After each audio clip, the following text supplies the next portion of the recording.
মালিক ভরসা ইয়া রসুলিহি হজরত বাবা শাহজাহান শাহ মহান মালিককে স্মরণে রাখিয়া অন্তরে রাখিয়া সকলের প্রতি সালাম। আসসালামু আলাইকুম রহমতুল্লাহ। প্রিয় বন্ধুগণ, যে যেখানে আছেন সকলের প্রতি আন্তরিক শুভেচ্ছা অভিনন্দন। গতকাল 18 সেপ্টেম্বর কুমিল্লা স্থানের মধ্যে 4টি মাজারে একই সঙ্গে মুসলিম জনতা বলা হয়েছে আর কি, ইসলামিক জনতা, এনারা মাইক পাবলিসিটি করে অগ্নিসংযোগ করেছেন, ভাঙচুর করেছে, লুটপাট সেটা আমি দেখি নাই। অগ্নিসংযোগ করেছে সেটা ফেসবুকের মধ্যে যতটুকু দেখা গেছে ততটুকুই আমাদের জন্য রাইট। এখানে আমার কিছু কথা থাকে, সে কথাটা হলো তিনারা মাইক পাবলিসিটি করেছে। 4টি মাজারের মধ্যে এক একটি মাজারের মধ্যে যদি 10 জন করে কর্মরত মানুষ থাকে, তো 4টি মাজারের মধ্যে 40 জন কি 50 জন মানুষ থাকতেই পারে। এই 40-50 জন মানুষ এই যুদ্ধের সাথে কুলাইয়া ওঠা কোনোভাবে সম্ভব নয়। এই জন্যে যদি তিনাদের মধ্যে 4টি বস্তু পরিপূর্ণ না থাকে, এই 4টি বস্তু যে কি ইসলামিক ধারার মধ্যে সেটা আমরা জানি। এটা হলো একটা মানুষের মধ্যে জ্ঞান অভিজ্ঞতা থাকতে হবে, শরীয়ত, তরিকত, হাকিকত, মারিফত। যারা মার প্রতি জ্ঞান অর্জন করতে পারছে বা মার প্রতি জগতে অবস্থান করতে পারছে, তারা ভালো করতে আছে কি মন্দ করতে আছে সেটা তিনাদের মধ্যে রিপোর্ট হয়ে যায় যথাযথভাবে। যারা মার প্রতি জগৎকে হাসিল করতে পারছে তিনারাই হলেন সুফিবাদ। এই সুফিবাদের সাথে যারা সম্পর্ক করেছেন তারাই আবার মার প্রতি জগৎটাকে লাভ করেছেন। একজন মার প্রতি স্থানে খেজমত করতে হলে আরও একজন মার প্রতি অনুসরণী লাগবে, জিনাদের সাথে রাসূলের সম্পর্ক রয়েছে। আল্লাহ পাক বলেছেন আমার রাসূলের সাথে সম্পর্ক করো। রাসূল সম্পর্কের অর্থ হলো জিনাদেরকে আল্লাহ দেখিয়ে দিয়েছেন যুগ জামানার মধ্যে, ইন্নী জাইলাকুম ফিল আরদি খলিফাতান। ওই সকলের সাথে সম্পর্ক করলে রাসূলের সাথে সম্পর্ক হবে এবং সে ভালো মন্দ বিষয়গুলো জানতে পারবে। যেহেতু এখানে পাবলিসিটি করা হয়েছে, বাহিকতাভাবে সম্ভবত আনুষ্ঠানিকতাভাবে এই কার্যক্রমটা করা হয়েছে। যদি এই অনুষ্ঠানটা আনুষ্ঠানিকতাভাবে করা হয়ে থাকে তাহলে নিশ্চয় আমাদের চিন্তাতে, করাতে, বলাতে কোনো না কোনো ভুল থাকতে পারে। তার অর্থ হলো আমরা বাবার উপরে ভরসা রাখছি, যা করে বাবা করবে, বাবার উপরে নির্ভর রাখছি, চাকরি করতেছি, কর্ম করতেছি, বিনিময়ে মাসে মাসে টাকা পাচ্ছি। আর একটা বেশিরভাগ মাজারের মধ্যে, প্রায় মাজারের মধ্যে কমিটি করে কমিটির ধারা অনুযায়ী মাজারগুলো পরিচালনা করা হয়। কমিটি ছাড়া এটা সম্ভব না। এই কমিটির মধ্যে যিনারা অবস্থানরত রয়েছে তিনারা বেশিরভাগই হলো এলাকার মাতবর। তো এলাকার মাতবর তিনারা অনেকের মধ্যে আনুগত্য বা রাসূলের সাথে সুসম্পর্ক তাদের হয়নি। যেহেতু রাসূলের সাথে সুসম্পর্ক না হওয়া মানুষ মাজারে অন্তর্ভুক্ত হয়েছে, খেজমত করতেছে, তিনারা আধ্যাত্মিক বিষয়ে অবগত না। যদি আধ্যাত্মিক বিষয়ে অবগত থাকতো তাহলে এখানে একটা ঝড় আসতেছে, একটা অরাজকতা সৃষ্টি হচ্ছে, সেটা আগের থেকে আল্লাহ পাক রব্বুল আলামিন আধ্যাত্মিকতার মাধ্যম দিয়ে জানিয়ে দিত। জানিয়ে দিলে এটাকে যেইভাবে সতর্ক করার দরকার বা সাবধানতা লাভ করার দরকার আগের থেকে লাভ করে ফেলতেন। মানে আনুষ্ঠানিকতা সৃষ্টি করার আগেই এটা হয়ে যেত, সমাধান হয়ে যেত। যেহেতু করা হয় নাই, সেক্ষেত্রে সুযোগ বুঝিয়া মুসলিম জনতা যারা তিনারা কি করছেন, মাইকে পাবলিসিটির মাধ্যম দিয়ে অগ্নিসংযোগ করছেন। এই অগ্নিসংযোগ মাজারের উপর আক্রমণ, ভাঙচুর, লুটপাট এটা 2024 সালের পর হইতে শুরু হয়েছে। 25 সাল চলিত অবস্থার মধ্যে এটা বাংলাদেশের মধ্যে সচলিত হয়ে গেছে। এই বিষয়ে সুফিবাদ অনুসরণী যারা মাজারকে ভালোবাসে, রাসূলের প্রেমিক যারা, তারা বাংলাদেশের বিভিন্ন স্থানের মধ্যে প্রতিবাদ সভা করেছে, আলোচনা করেছেন, সতর্কবাণী প্রচার শুনিয়েছেন, সরকারের প্রতি অনুরোধ জানিয়েছেন এমন কর্ম যেন বাংলাদেশের মধ্যে আর না হয়। কারণ এই বাংলাদেশ ইসলামিক দেশ, এই দেশে ইসলাম প্রতিষ্ঠিত করেছেন সুফিবাদ, যিনারা ইসলাম এনেছেন। হজরতে শাহজালাল শাহফরান থেকে শুরু করে বর্তমান সময় পর্যন্ত যারা অলিয়া উলিয়ার কাতারে রয়েছেন, হজরতে শাহজালাল শাহফরান থেকে শুরু করে বাংলাদেশের বিভিন্ন স্থানের মধ্যে অলিয়া উলিয়াগণের মাজার রয়েছে। তিনারা শুদ্ধ পবিত্র মানুষ, তিনারা আল্লাহর নামে ফানা হয়েছে, ইসলাম নিজের মধ্যে প্রতিষ্ঠিত করে অন্যের মধ্যে পুরস্কৃত করেছেন। সে পুরস্কৃত মানুষের মধ্যে ইসলাম পরিচয় হচ্ছে তিনারা ওলিয়া উলিয়ার মাধ্যম দিয়ে আল্লাহ নবী রাসূল সাল্লাল্লাহু আলাইহি ওয়াসাল্লামকে ভালোবাসছেন, যেই কথা আল্লাহ নিজে ঘোষণা করেছেন পবিত্র কোরআনের মাধ্যম দিয়ে। যারা আমার বন্ধুকে অনুসরণ করবে, বন্ধুকে ভালোবাসবে, তারা আমাকে ভালোবাসবে। সেই ধারা অনুযায়ী সুফিবাদ অনুসরণীগণ বা তরিকতের অন্তর্ভুক্ত যারা তারা কারো ক্ষতি করে না, তারা নিরহভাবে থাকে, নিরপেক্ষভাবে থাকে, তবে রাষ্ট্রীয় আইন নিয়মগুলাকে শ্রদ্ধা সম্মান করে যেইভাবে রাষ্ট্র পরিচালনা হয়। এই জন্যে সুফিবাদের পক্ষ থেকে বারে বারে অনুরোধ জানানো হয়েছে অন্তর্বর্তীকালীন সরকারের প্রতি। এ বিষয়ে অভিযোগ করলে সরকার কর্তৃক পক্ষ হইতে যে উত্তর আসছে সেটা হচ্ছে ইসলামের কোনো লোকেরা এই সমস্ত অপকর্ম করে নাই।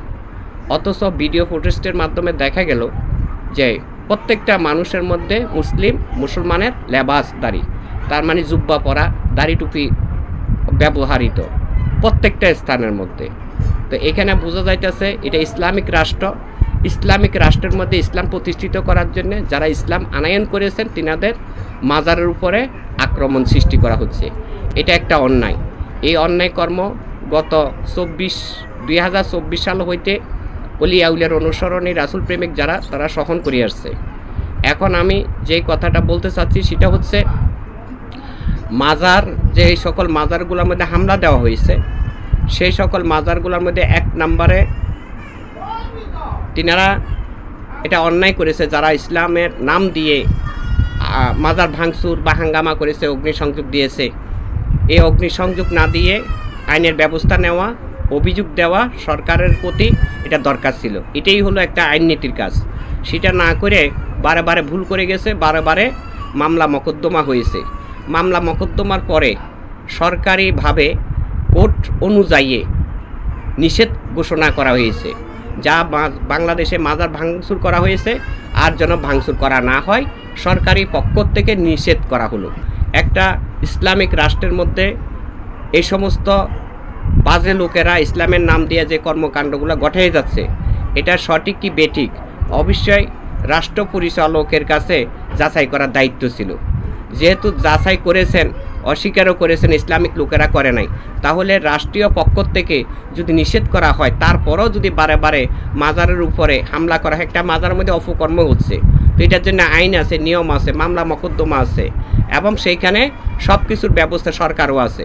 সরকার থাকা সত্ত্বেও বারে বারে যদি এমন আইন এবং যদি অপরাধ কর্ম করে থাকে তাহলে সাজা সাব্যস্ত করা হোক, প্রয়োজনে সরকারি ডিসিশন অনুযায়ী, সিদ্ধান্ত অনুযায়ী তা উচ্ছেদ করা হোক। তা না করে একটা দল সৃষ্টি করে তার উপর হাঙ্গামা সৃষ্টি করা, অগ্নিসংযোগ দেওয়া, এটা কখনো ইসলামের সমর্থন করতে পারে না। এটা সম্পূর্ণ ইসলাম বিরোধী কর্ম। এই ইসলাম বিরোধী কর্মগুলা করেই যাচ্ছে, এটা থামানো বা থামছেও না, থামানো সম্ভব হচ্ছেও না। তাতে বোঝা যাইতেছে তিনারা রাষ্ট্র বা রাষ্ট্রীয় কোনো আইন তারা মানছে না। যদি তারা রাষ্ট্র বা রাষ্ট্রীয় আইন না মানে তাহলে তারা রাষ্ট্রেরও দুশমন, দেশেরও দুশমন এবং ধর্মেরও দুশমন। এই দুশমনগুলাকে চিহ্নিত করা, তাদেরকে অবশ্যই আইনের আওতায় আনা, এটা আইন কর্তৃপক্ষে, রাষ্ট্রীয় কর্তৃপক্ষের কর্তব্য।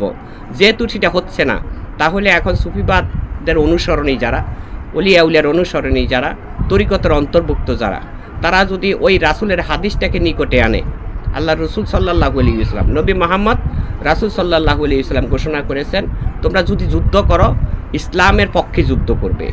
যারা ইসলাম মানে না, ইসলামকে অপব্যবহার করে, তাদের বিরুদ্ধে যুদ্ধ করে ইসলাম প্রতিষ্ঠিত করার জন্য যদি কেউ যুদ্ধ করে সেটাই হবে ইসলামের পক্ষের যুদ্ধ। তার মানে ইসলামের যুদ্ধ করতে করতে যদি মৃত্যুবরণ হয়েও যায় এটাই হবে খাস শহীদের দরজা, রাসূলের নিকটই দরজা। আর যদি বিজয় হয় তাহলে ইসলামের বিজয় হবে।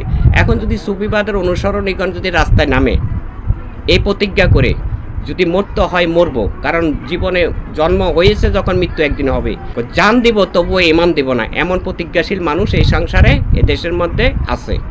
তিনারা যদি এমন প্রতিজ্ঞা করে সে আদিতে যুদ্ধ করেছেন আমাদের নবী মুহাম্মদ রাসূল সাল্লাল্লাহু আলাইহি ওয়াসাল্লাম, তিনার পরে যুদ্ধ করেছেন তিনার অনুসরণের নিকটবর্তী হযরত হোসেন আলাইহিস সালাম।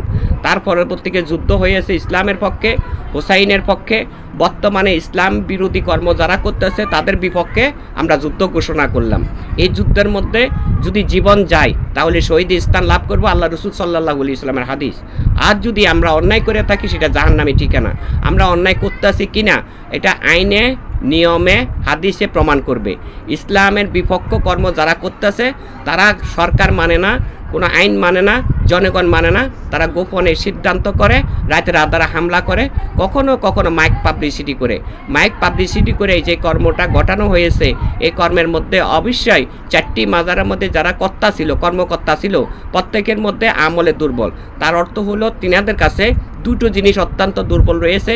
এই দুর্বল দুটো জিনিস যাদের যে সমস্ত মাজারের খেজমতদারি রয়েছে তাহাদের কাছে যদি থাকে ওই মাজার তাহাদের মাধ্যমে কখনো নিরাপদ হইতে পারে না। একটা হচ্ছে আধ্যাত্মিকতা, আরেকটা হলো আনুগত্যতা। যদি আনুগত্য সম্পর্ক না থাকে তাহলে আধ্যাত্মিকের সম্পর্ক থাকবে না। শুধু বেতন ধার্য করে চাকরি করব, হামলা আসলে নিজের জান বাঁচাবো, তাতে ইসলাম রক্ষা হবে না। অতএব মাজার খেজমতি যারা করতেছেন প্রত্যেককে আনুগত্য স্বীকার করতে হবে এবং মাজার ওয়ালাকে রাসূলের প্রেম ধারা অনুযায়ী আপন জানতে হবে। মাটির উপরে হামলা হচ্ছে, মাটির ভিতরে কিছু না, কিন্তু ইজ্জতটা হলো রাসূলের, ইজ্জতটা হলো রাসূল সাল্লাল্লাহু আলাইহি ওয়াসাল্লামের। মাজার হলো আশেকের জিয়ারতি স্থান, আর মদিনাকে কেন্দ্র করে মাজার নির্মিত হয়েছে। মাজার কাহারও ইচ্ছাকৃতভাবে মাজারওয়ালার ইচ্ছাতে না মাজার নির্মিত না। একটা জায়গায় আল্লাহর কর্ম করতে করতে একজন আল্লাহর বন্ধু মনোনীত হয়েছে, তিনার উপাতে করে বা মৃত্যুর পরে দিয়া দায়িত্ব পুরোপুরিভাবে আল্লাহ গ্রহণ করেছেন, কারো না কারো মাধ্যম দিয়ে মাজার নির্মিত হয়েছে। তিনি টাকা পয়সাও কাউকে দিয়ে যান নাই, বংশবিত্তগণকেও বলে যান নাই। এইভাবে কিন্তু মাজারগুলা নির্মিত হয়ে থাকে। কাজে আমরা মাজারের পবিত্রতা অবশ্যই রাখবো। যারা মাজার বিরোধিতা কর্ম করে তারা ইসলামের নাম বিক্রিয়তা করে, কিন্তু তারা রাসূলের অনুগত না, রাসূলের অনুসরণী না, আল্লাহর পথে সঠিক পথে কোরআনের পথে তারা আছে বলে অন্তত ইসলাম সাক্ষী করবে না। সেই আব্দুল ওহাব নজরুল বংশধররা আজকে বাংলাদেশের মধ্যে যে ঘটনাটা ঘটাইলো এটা ইসলামিক রাষ্ট্রের মধ্যে অইসলামিক কর্মকাণ্ডগুলো ঘটে যাচ্ছে। এই কর্মকাণ্ডগুলোর থেকে অবশ্যই নিজেকেও সাবধান রাখতে হবে, সতর্ক রাখতে হবে এবং আইন প্রশাসকের সহায়তা কামনা করতে হবে। সকলের প্রতি সালাম। আল্লাহ যেন সকলের মধ্যে শান্তি রহমত দান করেন।